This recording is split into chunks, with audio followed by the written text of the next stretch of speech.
The classroom doors slid open with a soft hiss. Every alien student looked up, their eyes widening. A human had entered, tall, quiet, and carrying only a pencil. His name was Jack. He was from a Class 12 Deathworld, a planet so dangerous most species never visited. The teacher smiled nervously and told him to take a seat. Jack nodded, calm and polite, but his presence was heavy.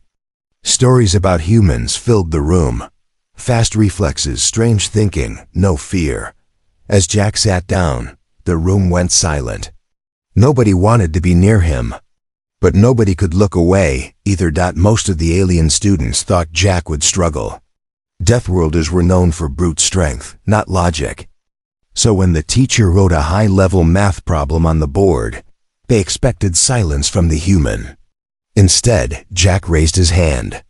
He solved it quickly, and his method made no sense to anyone. It was not robotic. It was wild, flexible, and strange, but it worked. The teacher paused. The students stared. Jack did not memorize formulas, he bent them. What scared them most was not that he solved it, but that he smiled like it had been too easy. Jack never raised his voice. He never bragged. He just listened, learned, and solved everything thrown at him. But that silence made it worse. The other students whispered when he walked by, avoiding his eyes. When Jack answered questions, it felt like the air in the room changed. He used ideas that had no names, saw patterns others missed. Some thought he was guessing, but he always ended up right. His calm made them nervous, like he was watching the class from a level above. And slowly, the fear shifted. It was not about what he might do. It was what he might know. The math test arrived like a storm. Pages full of impossible problems, questions designed to break even the sharpest minds. Some students panicked, others froze. Jack, he read everything once, then started writing without hesitation. He did not rush. He did not pause. His pencil moved like it already knew the answers. One alien student peeked at Jack's page and felt dizzy. Jack was not solving problems, he was dismantling them. Methods the instructors never taught, shortcuts nobody noticed. By the time the bell rang, Jack stood and walked out quietly. Behind him, the room sat in stunned silence. Later that day, Jack was called to the principal's office. Not because he broke a rule, but because his test score broke the system. The autograder flagged his answers as non-standard, and the staff thought it was a mistake.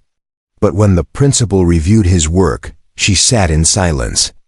Jack had not just solved the questions, he rewrote the logic. The principal asked politely how he learned to think this way. Jack shrugged. "You survive differently on my world," he said. She stared at him, not with fear now, but with quiet respect. The student was teaching the teachers. The group project was meant to build teamwork. Each group had 3 students. Jack was assigned to a team, and his partners were nervous. They barely spoke as they started the task, designing a solution for a complex energy puzzle. The others tried to follow the book. Jack, quietly, redesigned the entire problem. His teammates panicked, thinking he had ruined everything. But when they tested his version, it worked better than any standard model. The instructor was speechless. Jack never mocked them. He just said, "Your way works. Mine survives." For the first time, the others saw him not as scary, but as needed. By the end of the term, something had changed. The alien students still whispered, but not in fear. They whispered in wonder. Jack had shown them a way of thinking they never imagined. He never forced it. He never asked to lead. But slowly, others started to ask him questions, sit beside him, learn his strange methods. Even the teachers watched him with quiet curiosity. Jack was not just a student. He was a living answer to problems they had not thought to ask. In a class full of minds trained to obey rules, the Deathworlder taught them how to bend reality.